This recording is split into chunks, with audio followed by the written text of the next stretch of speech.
How we doing, everybody? We bring back Tyler Truex on the show for our weekly update. Excited last race at Wall, or exciting last race at Wall for the Garden State Classic.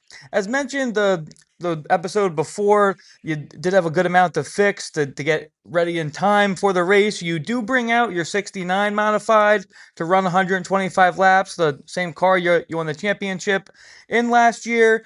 Don't want you to give up any secrets. What was it like getting that car ready for the classic?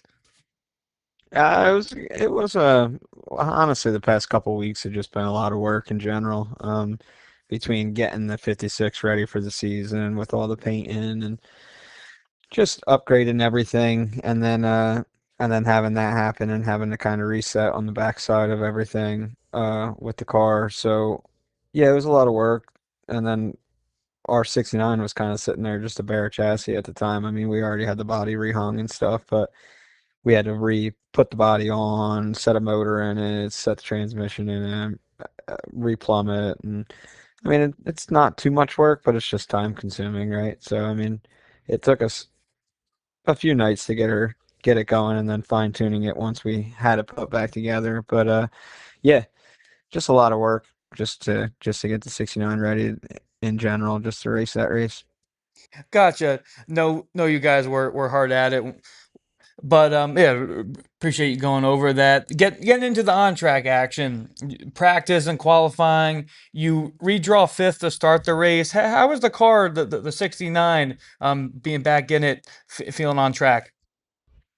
Good. I mean, I was kind of wondering how it was going to feel compared to last year with the new tire and just everything. Not everything that's changed, right? It's only really the tire that changed, but um, just seeing if like our notes from last year were going to kind of be the same because going into this year with the new car and the new tire, I wasn't sure if it was the setup, the car, the tire, or why we're so tight in the center like we are this season. So it was nice to try the 69 and kind of reset and see where we are as far as if it's the tires or if it's just everything in general. So the car, I mean, I think the car was pretty good. Like I think that 69 turns the center really good compared to what the 56 was. Um, we changed a couple things and kind of went back to our basics like we were talking about and went there with the 69 kind of a little different. But yeah, it definitely felt a lot better in the center. I think if we would have had a couple more rounds or one more week worth of adjusting on the 69, I think we would have been a top three car. I think we were a top five car there the first 60, but raw speed wise in qualifying, we really didn't have it like we've had in the past, and then just fell off there at the end of the race. Gotcha. Yeah, just as you mentioned, even though you have a lot of time in the 69, of course, with those new tires, still a lot to learn. Even though in that car, as you mentioned, started fifth, then you're up to fourth for a little while, then drop a few spots back. Did you think it was the tires falling off there throughout the run, or what were you feeling? So I'm not too sure to be honest with you, really. I mean, we had our my motor was overheating a little bit, so I kind of in the back of my mind started riding a little bit more. But I was running behind Kyle there, Cisco, for a while, and he kind of got away from me a little bit, and I was able to kind of run him down a little bit and close the gap back up and ride, and then he got another little gap and I went to the top and tried a couple things and then I tried to kind of close that gap back up and I just wasn't able to. It was like not like a light switch, but it just started building tight extremely within like 5 laps. And I tried to move around a little bit. I think so. I moved to the top a couple laps to see how it worked, and I believe I just might have burned my stuff up going up there and using the top as much as I did in the middle of that run. I wasn't expecting it to go. What was it, 80 laps that first or 70 something that first green flag stint.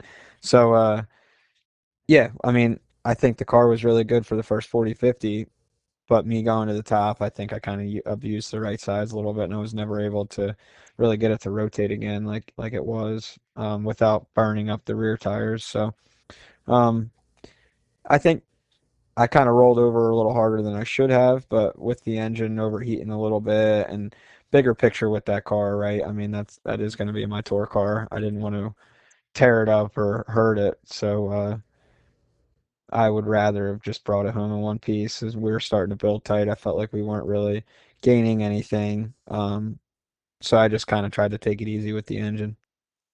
Got it. Didn't realize the engine was giving you the issues there, but totally how that could be in the back of your mind. You do get into a minor incident, get back on track, finish 11th.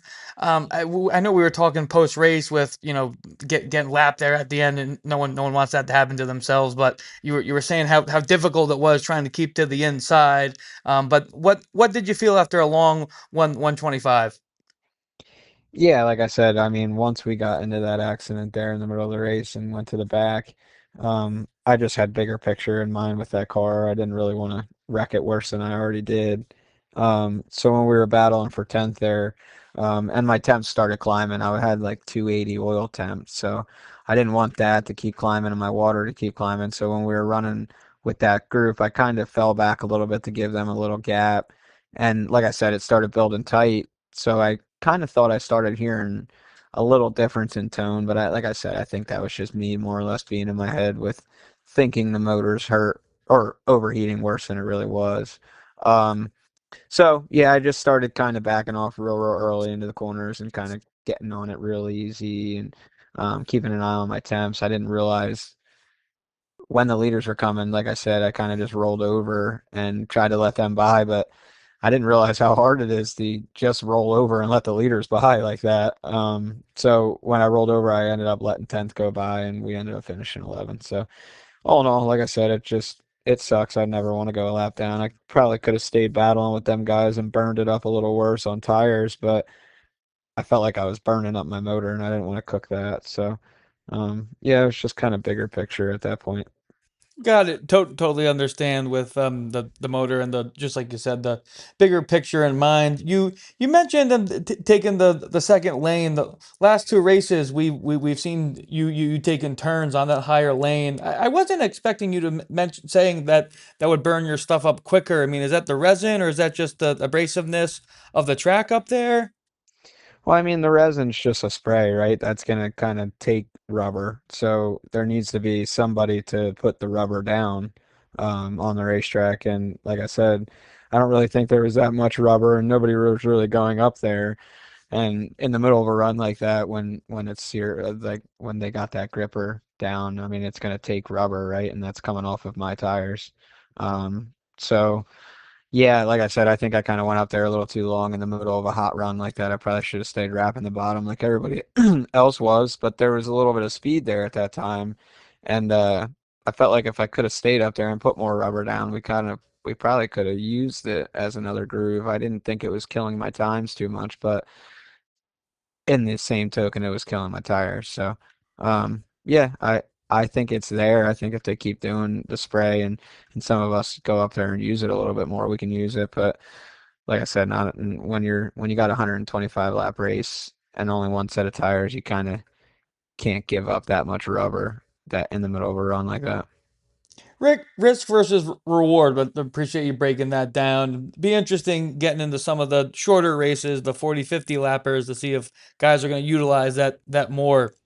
Getting into the NASCAR side of things, that the last weekend was, or I guess 2 weekends ago now, was Pocono weekend. Gio Ruggiero wins ARCA, veteran Justin Allgaier wins on Saturday, and O'Reilly.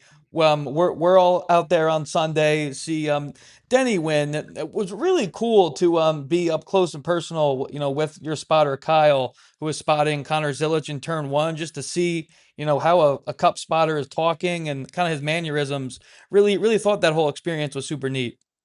Yeah, I mean, Kyle's a good dude. He's done a lot for me as far as spotting the wall and stuff. And yeah, him getting that chance at the cup level with Trackhouse and on the road course stuff and obviously at Pocono and stuff. It's got to be a really cool deal. It was cool um to see him in that atmosphere like you were saying.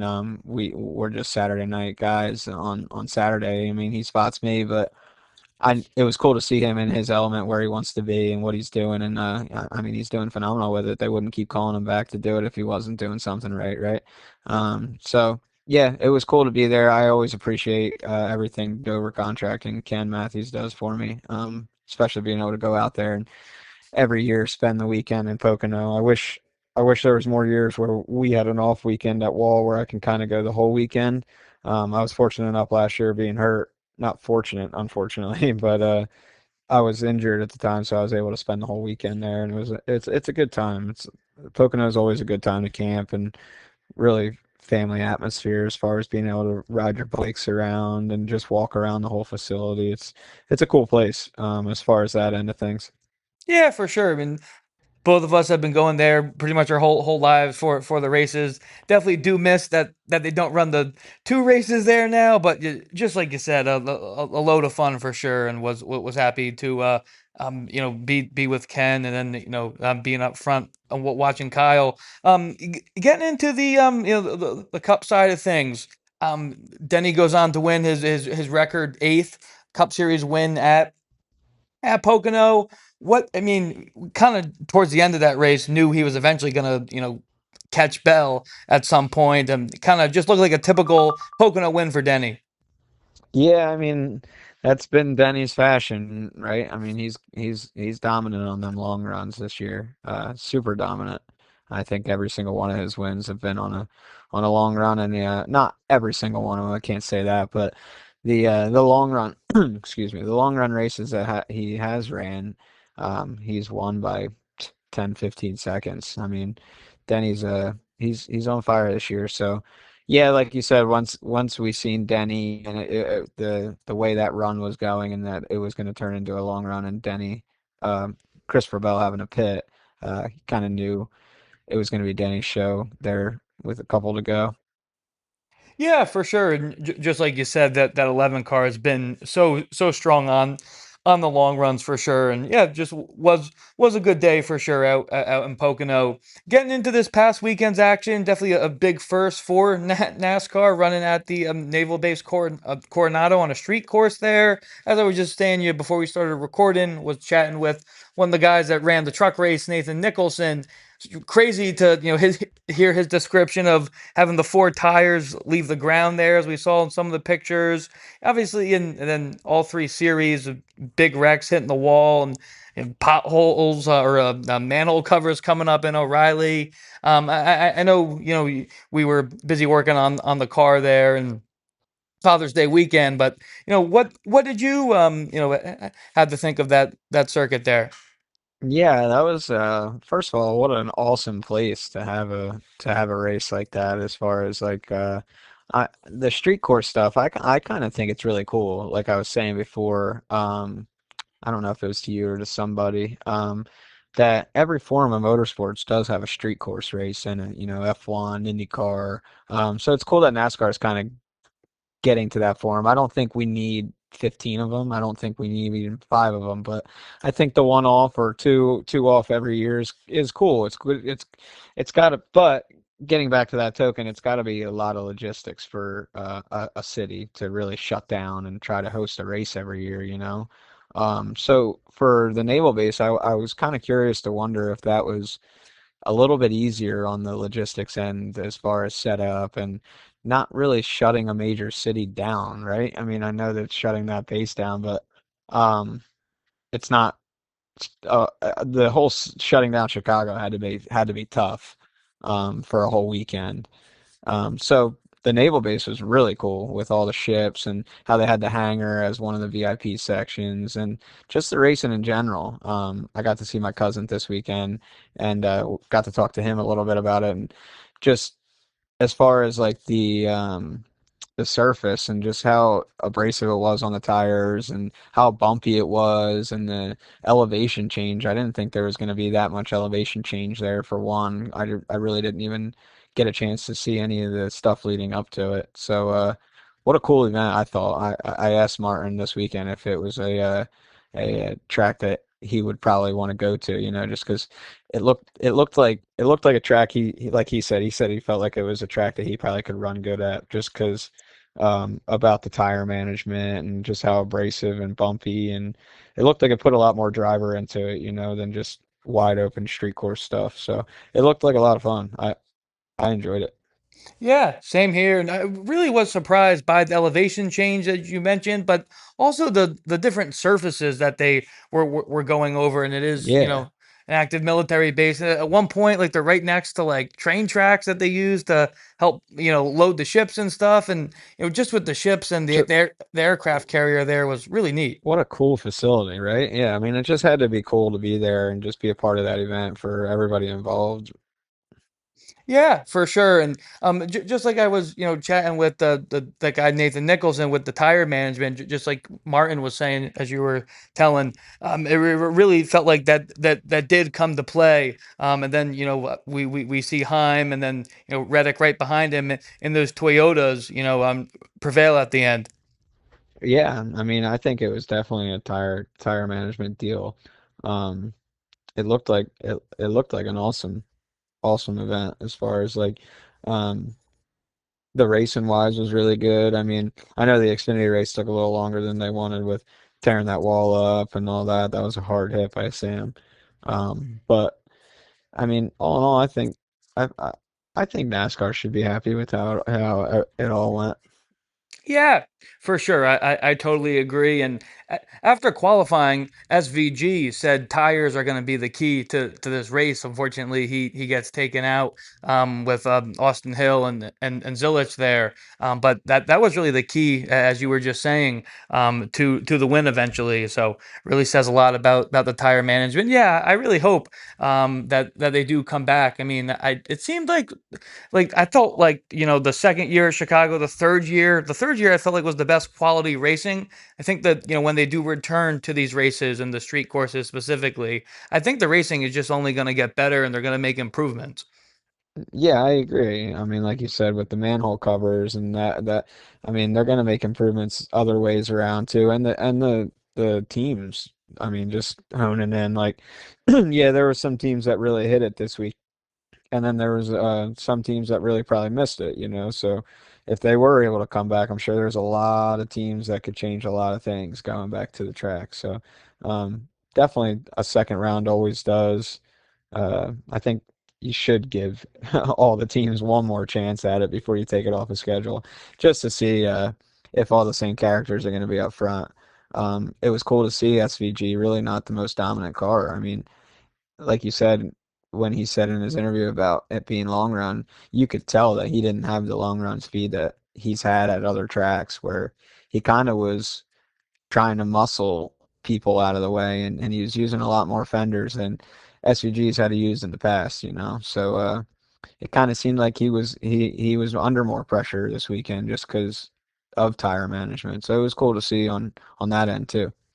Yeah, and unfortunately, not to use his wreck as an example, but Hill was really able to get kind of his car in that hole, which unfortunately wasn't there. But he Austin, of course he wins the O'Reilly race, but RCR you don't really seem to think of as a dominant road course team, but Austin was really able to run with them, and unfortunately they wreck. But just kind of an example of what you just said. Yeah, I mean, I think Austin might have had one of the better cars. For sure. I think Zilich definitely had a really good car. Yeah, I didn't see Austin's interview, but he just flat out missed the corner and wrecked him. I mean, it looked like him and Zilich were trying to outbrake each other, staring at each other, and then by the time they braked, they looked at the corner and they were both way too far by. I mean, the pair of them weren't making the corner if they didn't run into each other. So. Uh, yeah, I think that's just a product of the racing, trying to outbrake each other, not having brake markers on the track, and just yeah, I think that was just a mistake on both. Yeah, and definitely, I think they'll make improvements to the track in regards. Was that the same corner where Mayer wrecked on Saturday? I think so. Yeah, that's what I Uh, thought. That corner seemed definitely pretty just a trouble. tricky corner. I mean, Yeah. like they were saying, as far as just not when you're side by side with somebody, just not having brake markers or having other things to look at, it's really repetition. Then when you're trying to outbrake somebody racing into a corner, you just kind of lose. I mean, it takes one split second, right? And then at that point, the left, right front, essentially, when they're turned right, isn't on the ground, and now they're just skating heading to the fence. So, yeah, I think like I said, I think the racing was cool there. Yeah, definitely was neat, and that just was Other than the big wrecks that they had, but I mean, that's a yeah. part of it. That's what makes it neat, that it's the unpredictable. Yeah, for sure. And I think hopefully when they go back next year, it'll just be a better product. But that was definitely a tricky corner for sure. And NASCAR keeps road racing on the West Coast next weekend. O'Reilly and the Cup Series will be out in Sonoma. We've seen Martin win in Sonoma, drink the wine there in races in past. Any predictions for O'Reilly and Cup out there? Yeah, so for O'Reilly, I mean, I think Austin Hill's going to be pretty hard this again. And once you break out and get that first one, I didn't realize 16 races he's finished in the top five on road course stuff. So he's a sleeper for one. I didn't see if Zilich is running Sonoma in a JRM car or not. I didn't see the entry list. Um, SVG and him are in the O'Reilly race. they both are. Is Yeah. Daniel Suarez No. I think Ross is in it as well, if I'm not mistaken. with GGM? Um, yeah. Let me pull that up right now. Yeah, you got SVG, and then there's Zilich. Oh, and then yeah, Chastain is in the 32 with for Jordan Anderson. Oh, okay. Um, yeah, it's gonna be hard to go against SVG or Zilich there, but um, I'd like to see Zilich after all the luck he's had this year on the Cup side. Yeah, definitely not a bad pick. I mean, when we saw those two race against each other in what was it, the Coda where The, Zillich the outdueled them, or the they Glen? the pair of them definitely battle each other. I think Coda and the Glen they both had contact and were battling hard. So it's cool to see, especially now that they're both Cup regulars and they know they don't have one or the other doesn't have something on the line in that series, right? So it's like they can go door to door and bang each other up and really not feel bad for one another, um, hurting them on the point side. Yeah, gotcha. And I definitely feel like, compared to past years, I feel like the cars that both those guys are in are really even to each other. Yeah, I have Jesse Love penciled in for my pick. But just like Oh, this, Jesse Love's a good one. yeah, I mean, I really think, I mean, Austin's I'd like to obviously. see an Xfinity regular anyway. I'd like to really see Allgaier, but you can't pick Allgaier every week. Yeah, yeah. I mean, I've been picking Brent Cruz a good amount. I think he's gonna Oh get one. shoot. Get one soon. No, it was like the last two races for Pocono, and then the Air Force Base. I went with Brent. I mean, he's someone I'm really looking for. I think he's gonna punch his ticket into victory lane pretty soon here. Yeah. I didn't think of him. That's a good one to choose. You're not choosing him, you said? No, I picked him the last two races. I'm gonna go with Love, All right. and Love it then is.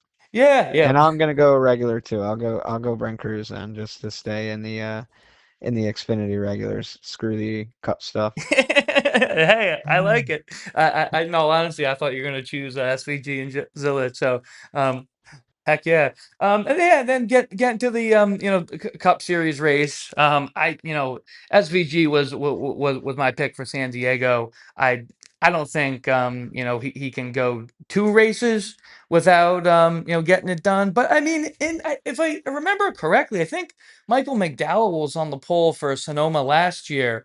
And it took I don't think I don't think Shane won that race. or maybe he did win Sonoma. But I know he definitely there, like you said, there was other cars that were close to him, and he's having to use more of that car up. But yeah, I mean, I kind of expect Zillich to have a good day, and Briscoe's going to be up there, and think Denny might get that 11 up into the top five as well.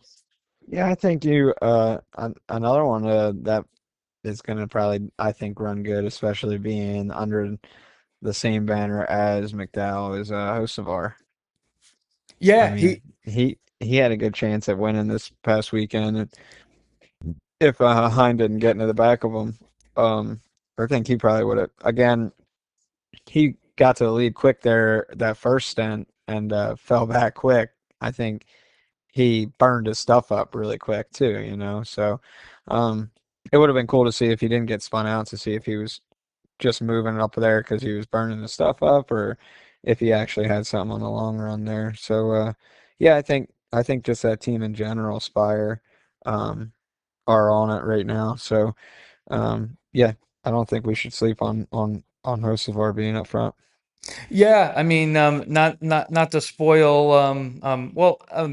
You pick first for O'Reilly. I'm going with Daniel Suarez. I mean, we saw him win the 600. You were there in person. That Spire is really bringing bullets to the track week in and week out, and for all three drivers and all They three really teams are. there. Yeah, And that's what's cool too. It's not just one car that's dominant over there. All three have their shows of dominance. It's not like McDowell's running 35th and the other two cars are up front. Like they're all running good. It's the whole organization that's running well. So that's cool to see. yeah, yeah. I really, when Suarez left Trackhouse, I, didn't really know what to expect with him moving No, I got to worried Spire. for him. And it kind of I felt bad for him, you know, like he got pushed out there. I think he got a raw end deal, but I mean, yeah, I mean, Suarez, I think he's raced for every team at this point, every manufacturer. So, Pretty much, yeah. And unfortunately, with the money coming in from Red Bull, I mean that pushed him out, and he's really been overperforming, and he's doing better, than some of the in comparative to the Trackhouse guys. Obviously, Shane probably will get another win or two more than him this year, just with the road course stuff. But I mean, Suarez is going to be right up there. yeah, I think so. I think they're running a lot more consistent than the Trackhouse guys are, week in and week out. There's some weeks that all Trackhouse is running 30th. I think Spire's always around top 15 cars. So yeah, I think it was definitely an improvement. He's way better in points right now than he was at this stint last year. So it's all just I'm happy to see it for Suarez. It's not like he just won the 600 and it's been running 30th every week either. He's been running good. So it's cool to see. Cool to see for the whole organization, really. It's cool to Yeah, see like a new organization be put together like that from like essentially the ground up. I mean, from premium, and then they just kept building a program. And I think it's cool to see what they've kind of done. yeah, for sure. Just like you were just saying, they've been building for a while. They obviously have Yeah, the some of the early success with the truck series first, but it definitely wasn't overnight that they were just winning at the cup level. Definitely took a number of drivers, and bringing other people in to find that success. And when I know we were just talking about RCR and Austin Hill just winning the O'Reilly race. When I was looking at the results from last year, Kyle Busch finishes 10th in Sonoma. Austin Hill, just like we were saying, he really is a sleeper for the road courses. He can get that car up front, and I think a track like Sonoma that he's had more seat time in, unfortunately not specifically in the Cup car. I think he's sometimes he can put that car where a hole might not be, but I think he could have a top five. I think realistically a top 10 run there. I agree. Yeah, I mean, you're saying on the cup side of things. Yeah, yeah, yes, correct. Yeah, Yeah, I no, agree. I mean, you got to realize Reddick was over at that team too. I mean, he's a hell of a road course ringer, and he that's where he kind of started honing in there. Was with the RCR bunch. So there's talent already there as far as knowing what they need on the road course stuff with this new car. Um, so yeah, I think Austin Hill is a great driver and a good person, and I don't think his driving style is too far off from them numbers. So yeah, I think there was definitely a and him coming off of his win this weekend, I think he's definitely going to run good next weekend. It's yeah, a familiar track. It's a road course where a traditional cup road course. Yeah, I think he's got a really good chance. yeah, really think so. Really would be great to, and especially for that team, just with barring everything that went on. But what and any thoughts on your prediction for the Cup Series in Sonoma? So for my cup pick is going to be hmm is no, I was gonna say I think Corey Haim's running again, but there ain't no way he He is goes back not. to back. Yeah, no, I was looking at that first, in all honesty, before I thought of Suarez. Uh, But no, I think yeah, I'd like to go with Zilich. I think I'd like to see Zilich do good.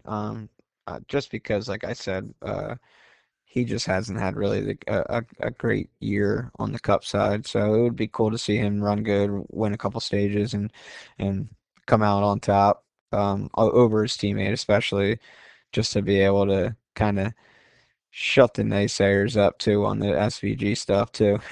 Nothing against Kyle Tarasco with him being the spotter, but yeah, I'd like to see his teammate Adam Zilich.